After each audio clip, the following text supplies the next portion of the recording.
من مجمع ذا وير هاوس. إنجاز كويتي عالمي لمطعم تايتل. إنجاز كويتي عالمي غير مسبوق لهذا المطعم الجميل اللي حصد جائزة أفضل تصميم داخلي في مجال المطاعم على مستوى العالم. هذه المسابقة كانت في مدينة برشلونة وشاركوا في 1240 مطعم من 67 دولة حول العالم. هذا المطعم الجميل تم تصميمه من قبل شركة لاينز وهي شركة كويتية، وتم تنفيذه من قبل شركة دهان وهي شركة كويتية. هذا المطعم حصد 4 جوائز بالمسابقة ومنها الجائزة الكبرى على مستوى العالم، ويانا عن شركة دهان. شركة كويتية تأسسها سنة 2003، مؤسسها السيد سمير الدهان وهو لبناني الجنسية مواليد الكويت.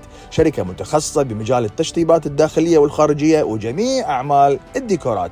شركة تضم أكثر من 20 مهندس ومدراء للمشاريع وفيها أكثر من 200 من الأعمال المحترفة. وحتى يومنا هذا قامت الشركة بتنفيذ أكثر من 2000 مشروع تجاري من علامات تجارية عالمية ومحلية.